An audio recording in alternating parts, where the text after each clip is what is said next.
Allen Lund Company looks forward to seeing you at Matt's in March.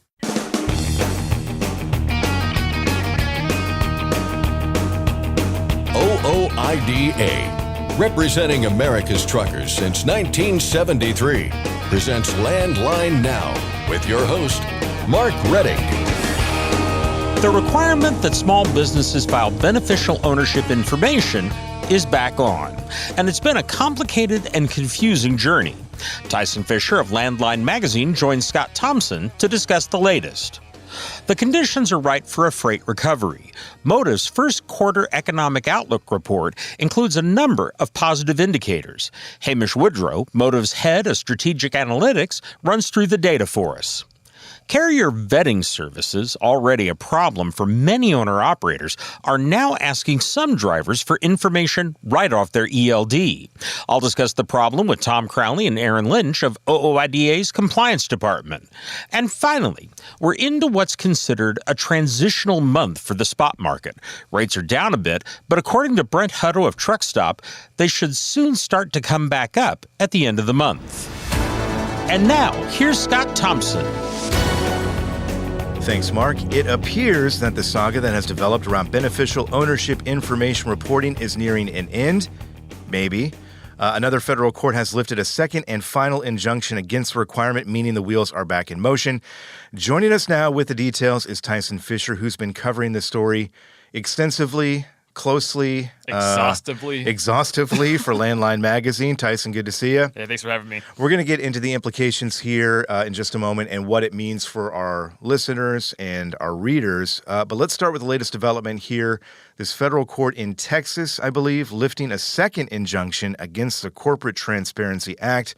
Essentially, for now, and we'll get into that in a moment, but essentially putting the BOI reporting requirement back in place. Yes, that is correct. And yeah, without getting into the weeds of these court actions, the bottom line is the final injunction was lifted. This puts BOI reporting back into play. So the big question is, all right, so what does that mean? When do I have to file and all this? So the Financial Crimes Enforcement Network, that's the agency overseeing this whole thing, they have released a notice saying that small businesses are on the hook to file that BOI report by March 21st. That is the key takeaway here is the new deadline is March 21st. It is now mandatory. It is no longer voluntary. However, and let's get into the fine print here because this story is full of fine print and it seems to keep going back and forth. I think the big takeaway is that the requirement is back in place, so you should at least be getting ready to file this if you haven't already, and we'll get into the information about who needs to file this.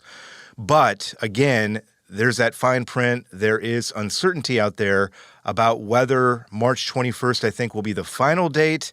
There may be some flexibility that comes into the equation here. You reached out to Finson and talked to them. They gave you a statement about kind of what they're thinking, right? Yeah, absolutely. And they kind of hinted at this in their court documents, but they've made official notice of this, which is during this 30-day period between now and March 21st, Finson will be kind of like they'll look into, and the words that they used is further modifying the deadline.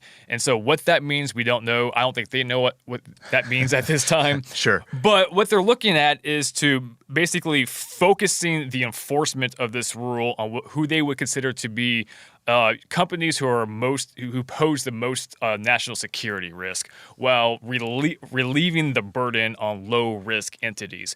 So what we don't know is who would be or would not be considered a low-risk entity, and if so, would they get a further extension on that deadline? That information we don't know, and again, they don't know either, but they are looking into, again, further modifications of the deadline. And in addition to that, sometime this year, we don't know when this is going to be either, Sure. But they're looking to start the rulemaking process to make permanent modifications to the Corporate Transparency Act, which is where BOI reporting stems from.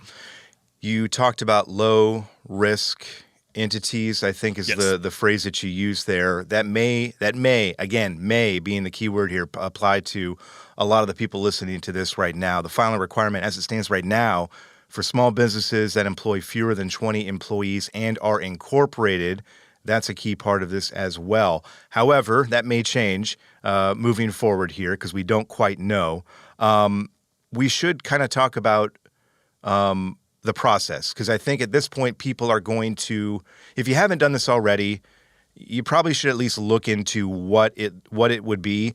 The first thing, do not pay for this. It should be completely free. It's a relatively simple process online as well, right? Yeah, I know several people who have taken it, who have filed this report, and it takes them like, you can do it on a lunch break. That's kind of like the key, like, how long it takes. You can do it on your lunch break. It's asking for information you probably already know on the top of your head or have very readily accessible to you.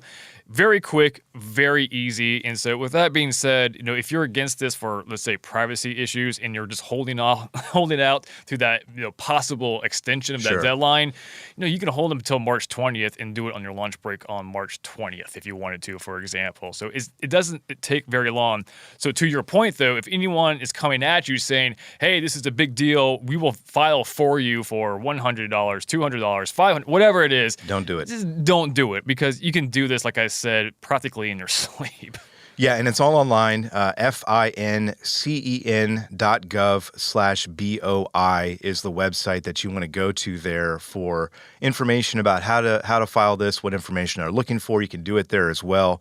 Again, fincen.gov/BOI. We'll have that website on our website, landlinenow.com, as well.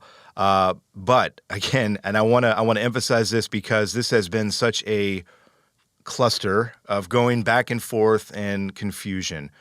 As of right now, we don't know exactly where this is going to be in the next couple weeks. I'm sure we'll have you back in here to give us an update. But as of now, you should be ready by March 21st to file this, unless we hear something different. Right. That's the big takeaway. March 21st. I mean, just plan on doing that within 30 days.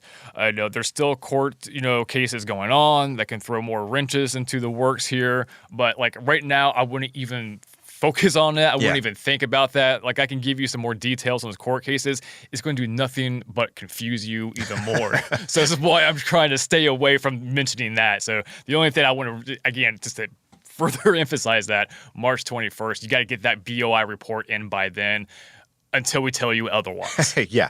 And that's honestly, and with all sincerity here, that's why we appreciate you coming in, because this has been such a cluster going back and forth in the confusion, and having you on top of this and checking in with FinCEN and keeping up with these court cases has really been helpful, and I'm sure it's helped a lot of people out there. So we do appreciate your time, Tyson. We will have you back, I think, here probably in the next couple of weeks to talk about this again, possibly with an update. We'll see what happens, but there you go. Tyson, we appreciate your time. Yeah, thanks for having me.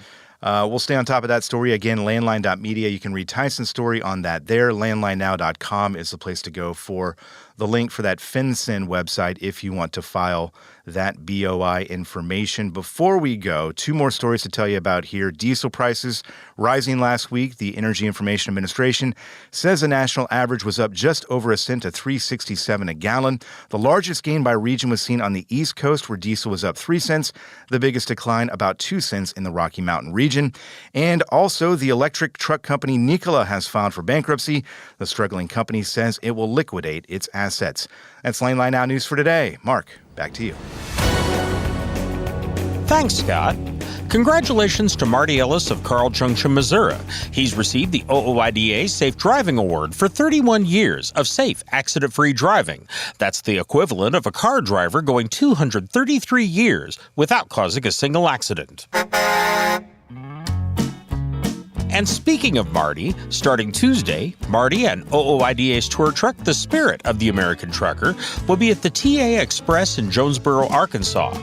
That's at exit 39 on Interstate 555. Stop in, say hi to Marty, and join OOIDA for a $10 discount. Next, Hamish Woodrow of Motive discusses signs of a possible freight recovery. I'm Mark Reddick, and this is Landline Now. Capital Reman, the leader in remanufactured diesel engines and components, has partnered with OOIDA to offer exclusive member benefits. Visit capitalreman.com today to support America's transportation industry and take advantage of your benefits. Running on ultra-low sulfur diesel? Stay protected this winter with Howe's Diesel Treat and Diesel Lifeline. Steer clear of gel and ice with North America's #1 trusted brand. Find Howe's products nationwide at select retailers, auto parts stores, truck stops, and on Amazon.com.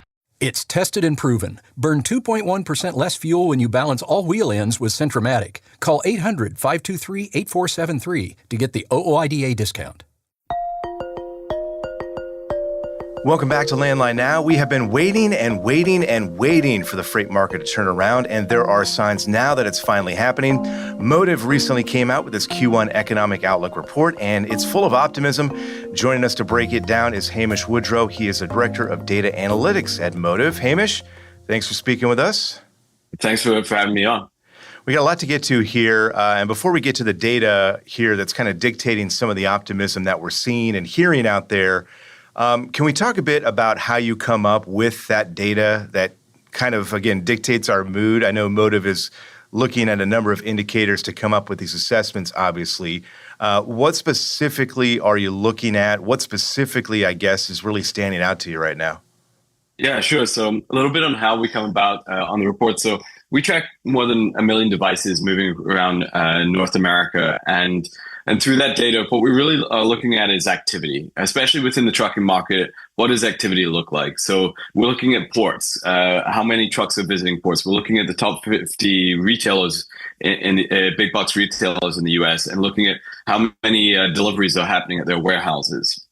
And then that creates our retail index. And we're also now looking a lot at what's happening in the US-Mexico border, how like the land ports of Laredo are faring in terms of traffic that we're seeing. So we're looking at a lot of this activity data combined with more than 300,000 geofences that we look at this entry and exits data, covering a good proportion of trucks moving in North America to come up with insights. And as you mentioned, really, we're pretty positive with where 2025 is going to go. There's a lot of volatility, and I think everybody will talk about it over the coming months. A lot of uncertainty, but there's definitely a positive trend, especially on the fundamental sides for the trucking sector. Yeah, let's get into, again, kind of this data here that you've compiled here along with your colleagues. You mentioned there the Big Box Retail Index kind of looks at the conditions for retail stores out there. As we look forward, we also have to look back, obviously. Q4 obviously included the holiday season. As we move through Q1 here, it looks like from all the indicators out there and including your report, it looks like the big box retail stores are in a really good place right now, which can often lead to good things for the trucking industry. What specifically are you seeing out there, I guess, from Q4 and what it looks like now as we, again, kind of move through Q1? Yeah, and the big box retailers, especially those with large brick and mortar facilities, had a really strong end of the quarter in Q4. So overall, big box retail index was up 3.8%. That covers basically the top 50 online plus in-store shops in North America. And we're looking at the deliveries going into their warehouses. So we're really looking at that middle part of the supply chain, what's happening in the inventory. So before it hits the stores, what are the purchasing managers, logistics managers planning that they're going to need to hit demand? And we saw a really strong trend, especially in certain segments. So home improvement was up 47%. And then we also saw apparel, goods, and electronics stores having a plus 40% as well, year-over-year increase. Now, part of the increase is it's like a tale of two stories. It's kind of where were we last year? And 2023 was not a strong year for a lot of inventory coming in. It's a slightly different situation just now. What we see is retailers have historically low inventory to sales ratios. So they're actually keeping relatively low inventories. So that meant that they could bring in a lot more inventory during this period of time. And I think also with looming risks coming, especially in that Q1 period with change of administrations, possible tariffs looming, as well as at that time when these purchasing managers were making the decision, possible strikes on the East Coast ports again, then there was an incentive, especially for some of those retailers to bring in goods beforehand. So especially those with sourcing a lot of goods from China or those with longer lead times or where they really require shipments coming in from ports. So you'll see that a lot in the data, and that's what we're seeing. So overall, though, entering into Q1, we've seen a really positive trend on the retailer side, and I think that's also been confirmed by kind of the retail strength, the consumer strength, continuing to perform strongly. You know, it's still what we expect is moderate growth. We're not expecting explosive growth, but everything's telling us that retailers are still expecting demand to come through into Q1 and continuing up their purchasing. One of the kind of ongoing stories over the past several months and really a couple years now is this boom in freight at the southern border, which we've talked about on the show. We may have talked about it with you, actually, but your report here looks at the numbers, looks at the data, and essentially expects that trend to continue for the foreseeable future, even despite the threat of tariffs that are out there right now. What are you seeing there at the southern border? It really is something to see this boom. Yeah. I mean, is it surprising you at all? What's your take on what you're seeing there?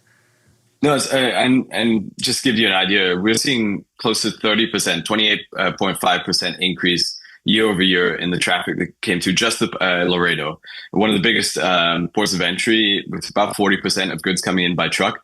Huge volumes of increase. We see that specifically in kind of two main categories, like vehicles, as well as sort of manufactured good, heavy duty manufactured equipment, and as well as computer parts, seeing a huge year over year growth.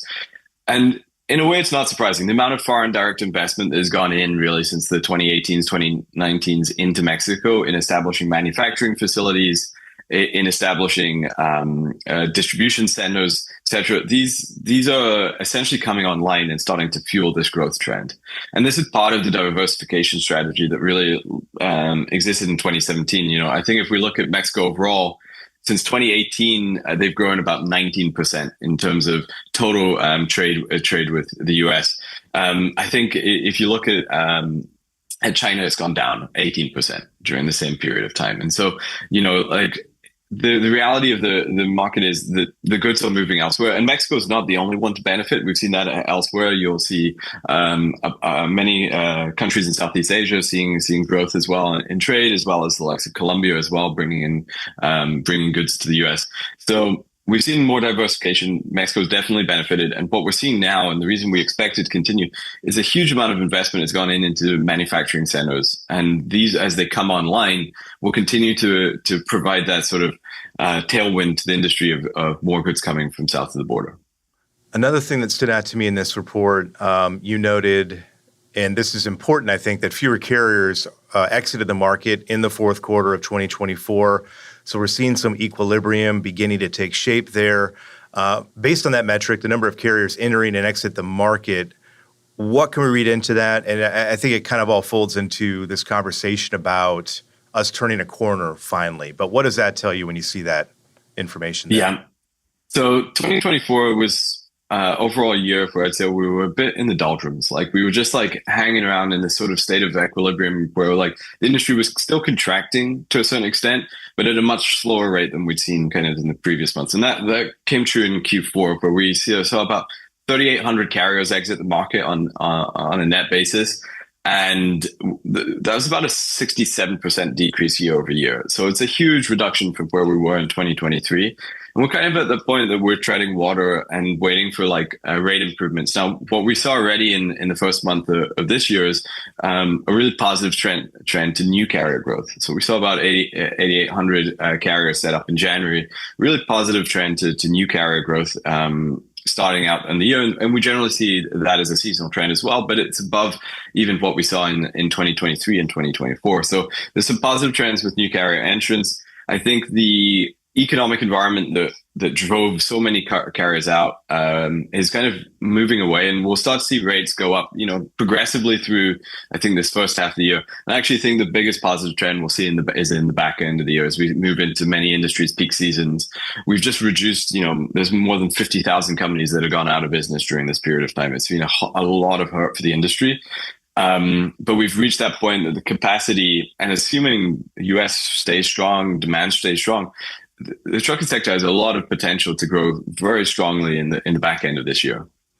Yeah, the cautious optimism is kind of transitioning slowly into just regular old optimism here, obviously, as you point out, and I think others have as well. It's going to be kind of a slow climb. It's going to take some time, but by the end of this year, we should see quite a bit of growth there. With that in mind, any advice for people out there who are listening to this, who are thinking, I want to take advantage of this. I want to make sure that I'm doing everything I can that will enable me to, be profitable this year. What would you say to those folks out there? Yeah. So, what history tells us when we look at this is the carriers that are operating just now and have really driven their efficiency and have survived, in essence, one of the toughest periods the industry's had in living memory. If you are able to maintain your efficiency through the next period and reinvest in your businesses, especially with the likelihood that interest rates will at least remain flat or even decrease, you have the potential to outperform the rest of your peers. This is the period that the next set of great enterprise companies are built. And you will see huge growth within certain businesses. But the key, and this isn't just within the trucking sector, this has happened if you look in the oil and gas sector, if you look at many industries that are impacted by cyclical changes, if you're able to maintain your all the efficiencies you've eked out of your businesses to get as much of the margin and just survive through this period, if you can maintain that through this next period and not allow bloat to come into your system and continue to maintain visibility, you'll really see this outperformance, and you'll see huge growth in companies. And I think we're expecting a lot, especially with tech, where tech is right now.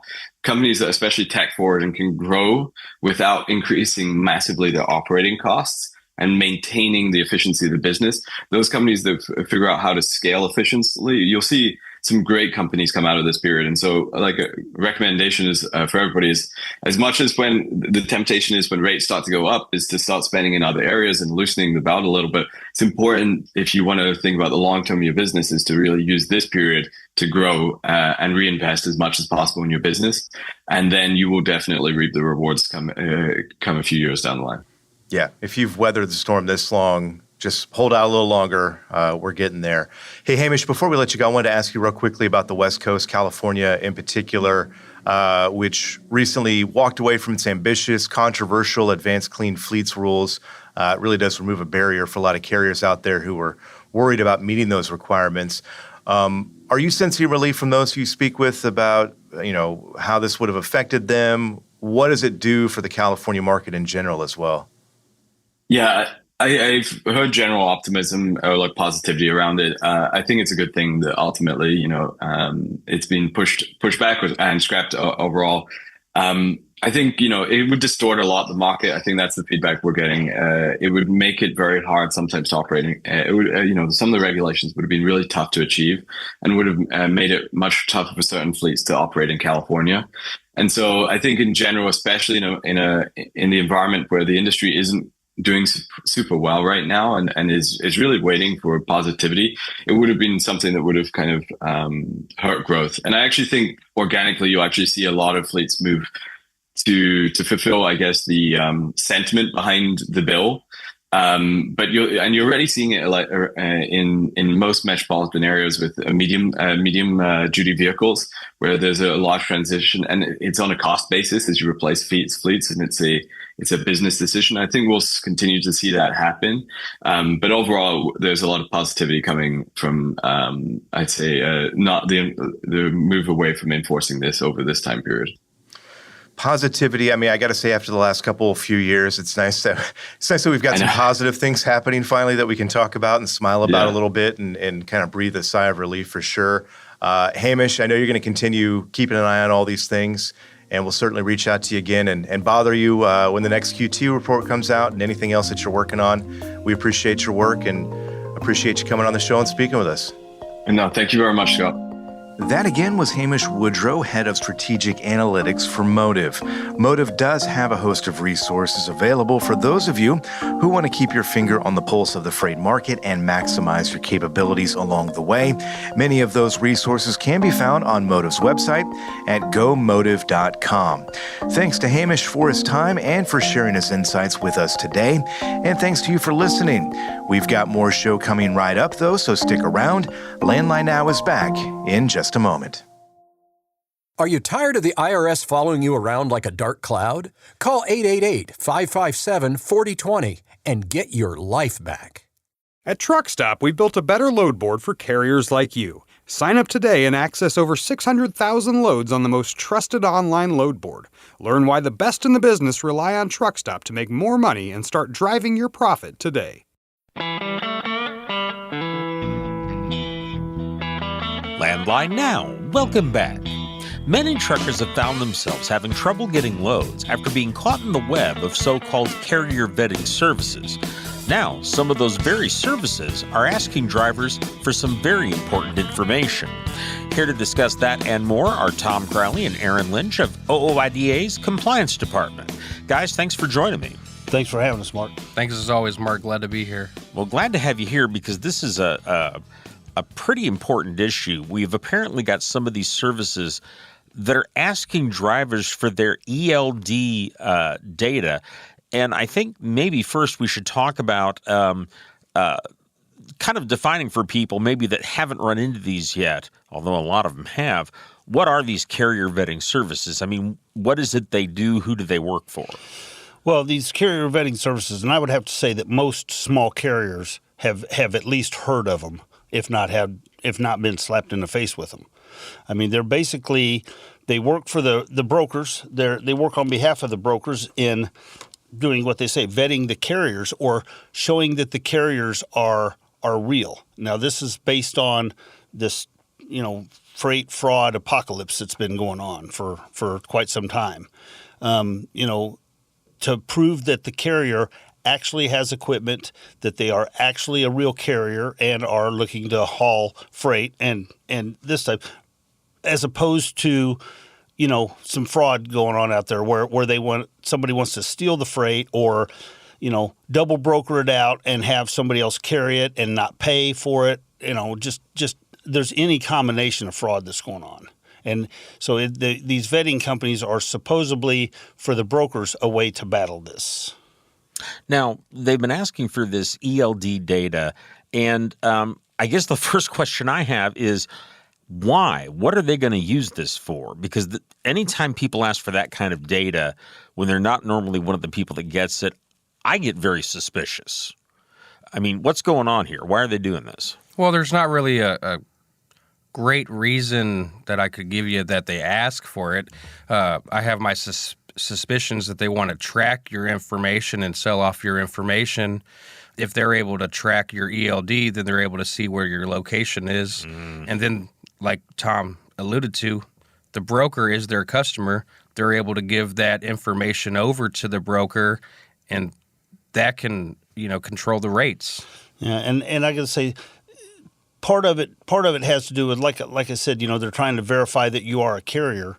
So with their ELD information, they can see that you have trucks, how many trucks you have, the location of the trucks, that you actually have trucks out there running.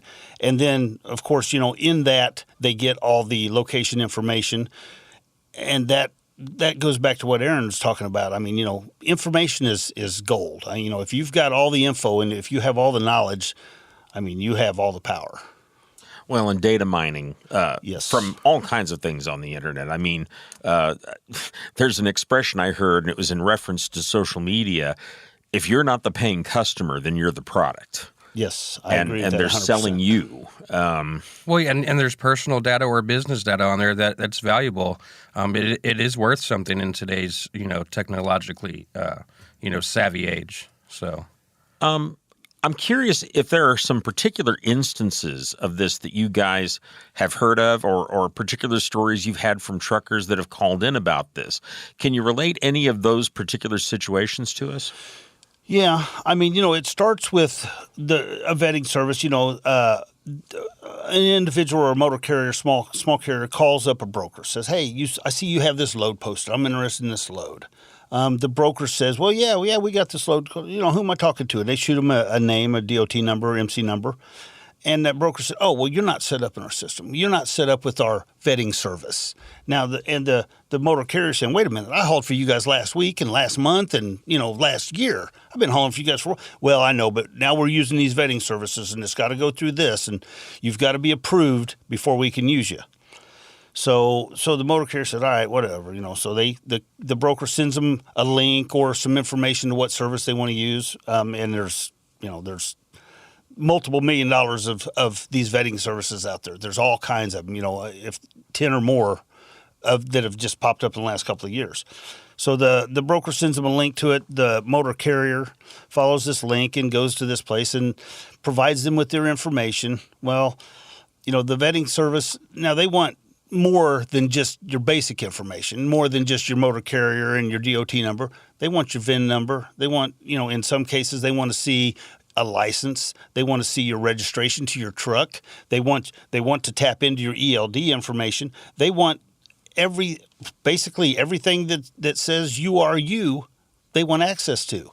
And here we're in a world of data breaches and all kinds of craziness going on out there. I mean, just about weekly, I get something from somebody saying, "Hey, your information has been breached. Somebody's got into this database, whatever." And now these data mining companies or these vetting companies want all this information on you, and then they want to relay it back to the broker, and then they say, "Well, maybe we got a load for you. Maybe we can use you."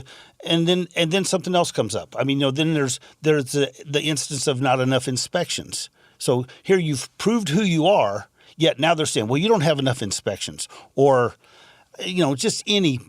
And it's really a lot of what I see here, Mark, is a way to keep the rates down, a way to control the market for the brokers to have the upper hand. And a lot of these places are wanting you to pay to play. I see that now too.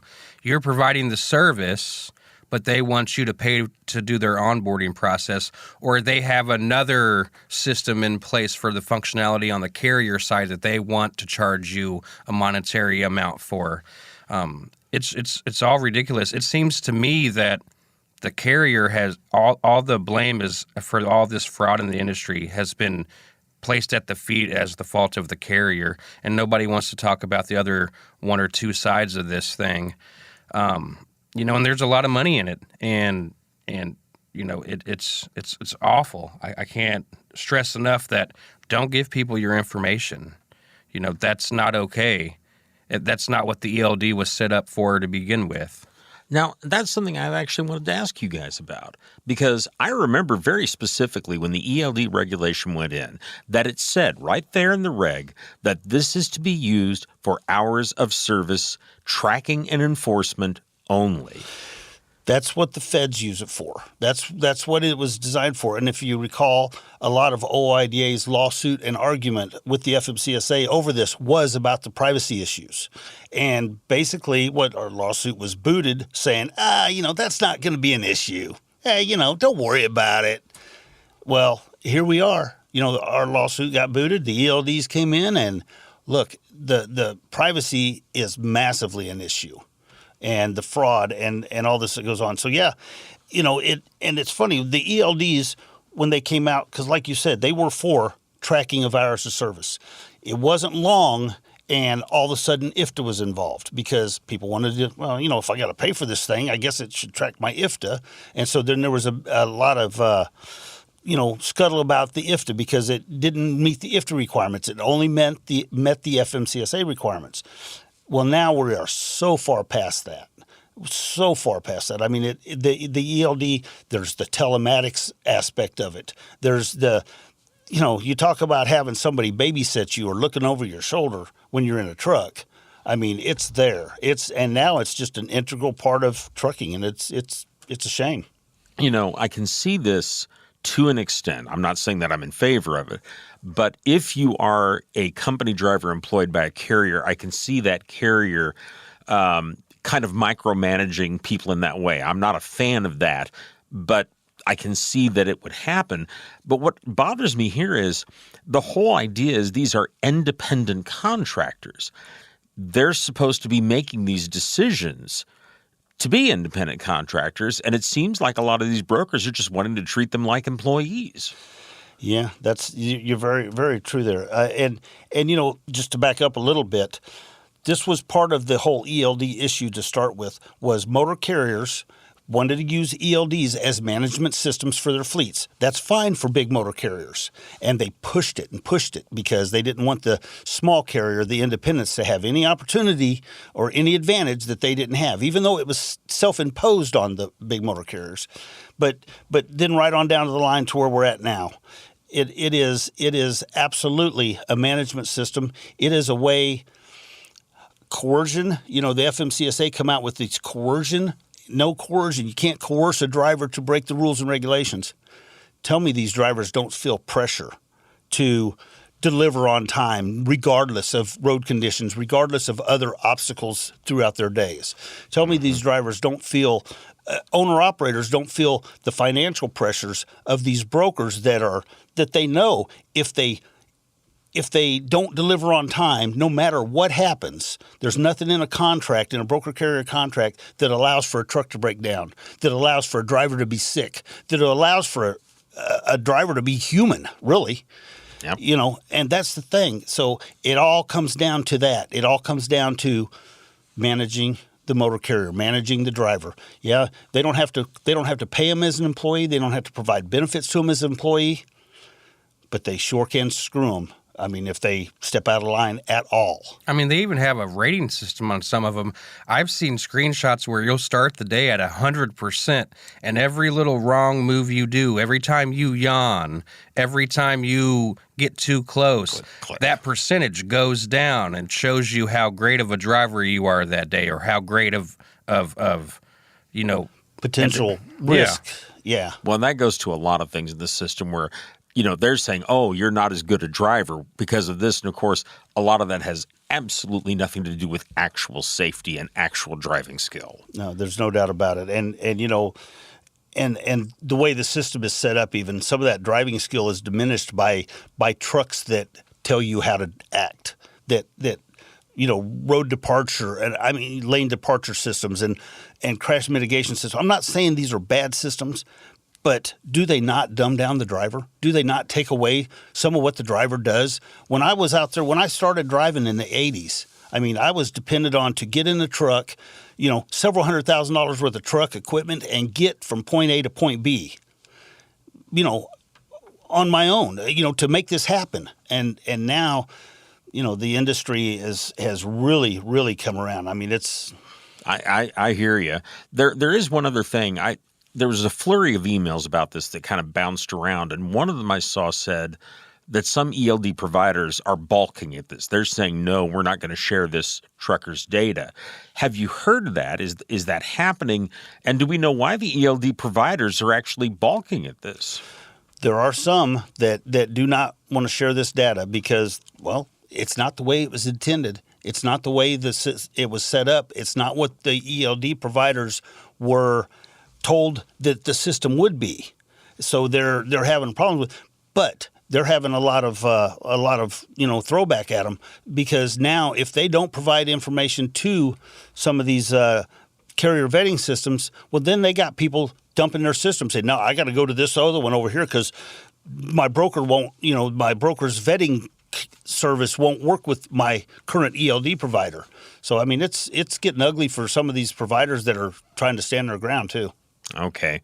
Well, guys, we're out of time here. I appreciate all the information. Boy, there's a lot more about this we could talk about. But in the meanwhile, thank you very much. Thanks for having us, Mark. Thanks as always, Mark. I've been talking with Tom Crowley and Aron Lynch of OOIDA's Compliance Department. And folks, if you have a question about this issue or anything else to do with compliance, regulations, business advice, call the Compliance Department. The phone number is 816-229-5791. We'll be back in a moment. I'm Mark Rettig, and this is Landline Now.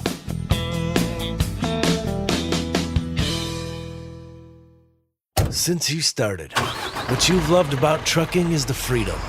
Heading out on your favorite route, a good driving song, and thinking about truck insurance.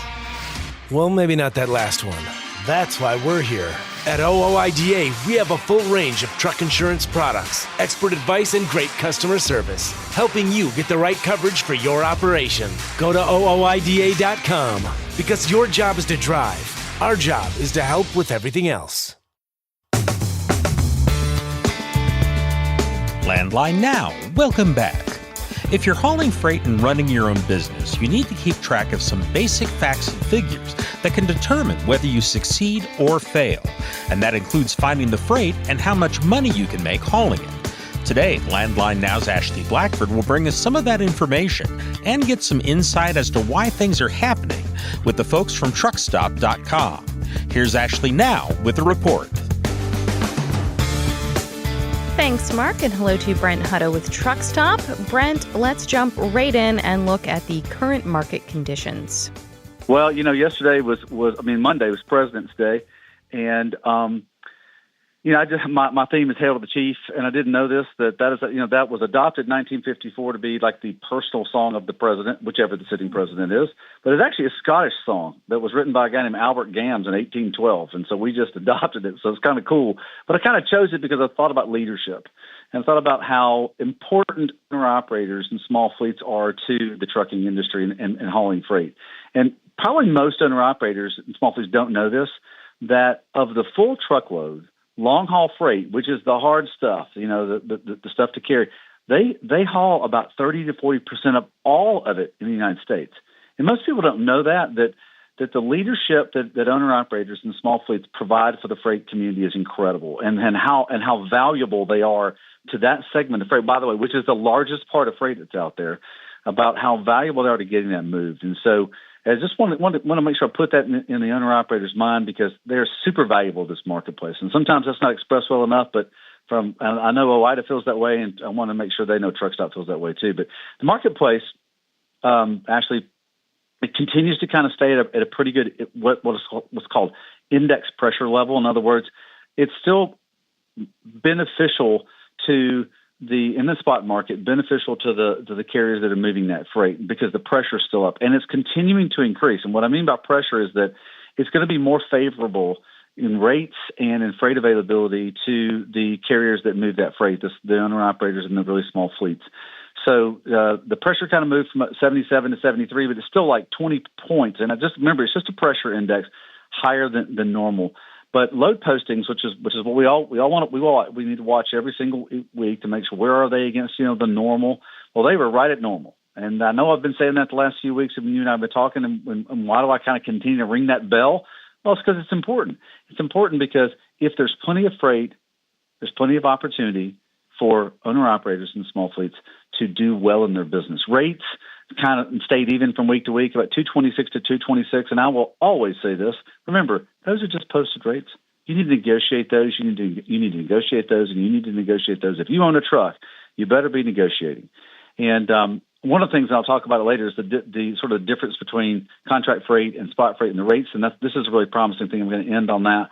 But fuel surcharge kind of stayed at 44 cents, which was kind of fun. But the outbound tender reject index, which is what you and I talk about each week, about what freight's coming into the market, well, it went all the way up to about 7, and then it's kind of come all the way down to about 5.5. It went from 5.8 to 5.2. Now 5% is what I mean. 5.8%, 5.6%, kind of came down to 5.6%, but it's still above 5. In other words, I give those numbers, Ashley, because that's the contract type freight. So that's the greater amount of the full truckload freight that's moved in our industry is called contract freight.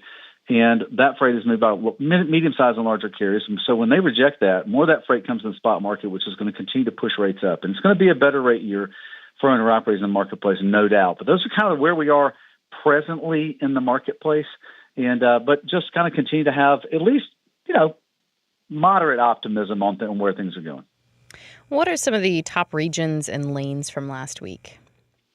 Yeah. And so, it's remember, here's the other thing. Here's the other thing I want owner-operators to always take away. Just put this in your pocket, man.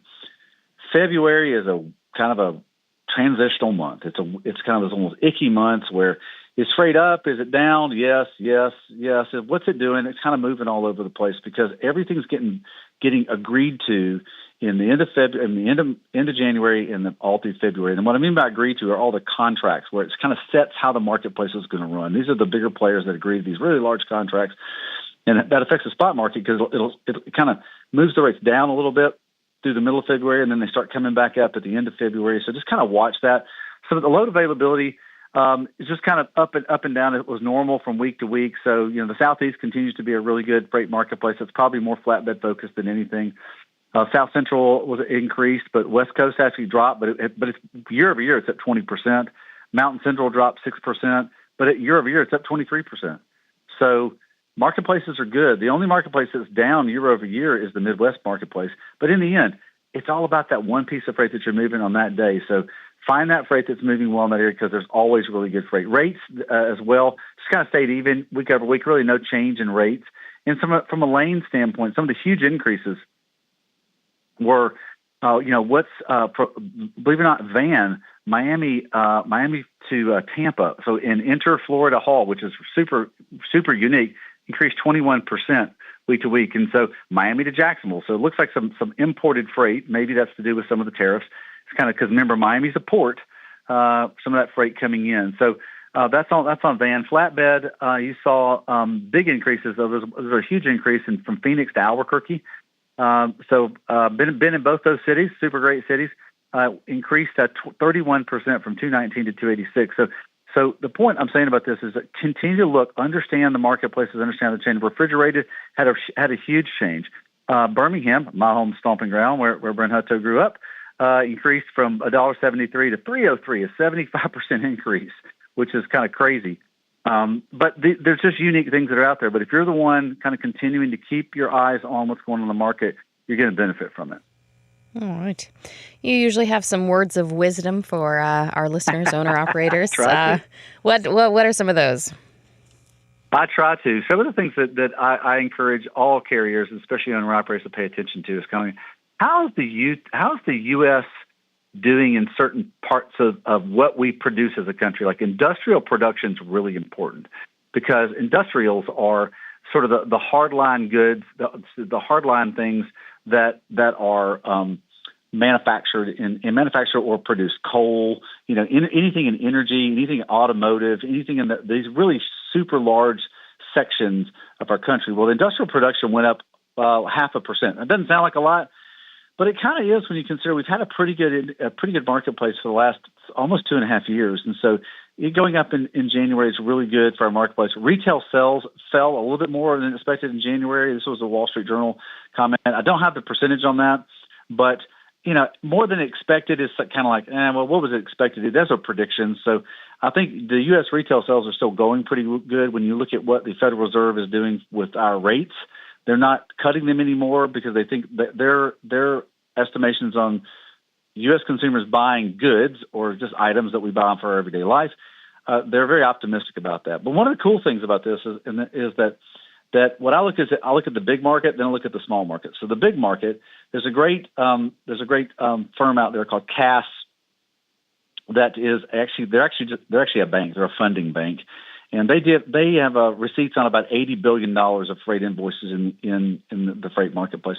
Well, for the first time in 2 years, they saw an increase year over year in the total freight that was moved in December. So that's a really big deal because that's a sequential climb of freight. And so remember, that's the larger part of the marketplace, and so that really kind of rolls downhill to the owner operator and small fleet player in the market. But I'll close on this. Just this past week, van rates for the contract marketplace were $2.34 a mile, and spot rates were $2.33. It's 1 penny difference. What does that tell you? It tells you as an owner operator are in a marketplace that's going to continue to gain strength, but more importantly, you have more opportunities today to negotiate a better rate every single day that you're hauling a piece of freight. So that's really encouraging to me. Wonderful. All right, Brent, thank you so much. You're so welcome, Ashley. Great to talk to you. That was Brent Hutto with Truckstop. Mark, back to you. Thanks, Ashley. That's our program for today. Thank you for joining us. I'm Mark Reddick, and this is Landline Now.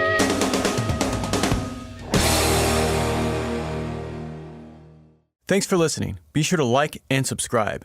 If you want more content, go to landline.media to get updated news, information, and archived editions of our show. Once again, that's landline.media. I'm a dad, a son, a husband, wife, I'm a writer, photographer, I farm, I'm a veteran, I love old cars, fishing, my kids, Chrome, and I am a professional truck driver. And together we are OOIDA.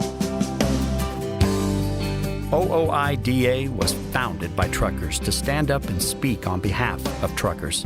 We've done that by combining the individual voices of our members into a single, powerful voice. Protecting your interests, defending your rights. Join us. Make your voice heard. Join OOIDA, the Owner-Operator Independent Drivers Association. Call 1-800-444-5791 or visit OOIDA.com.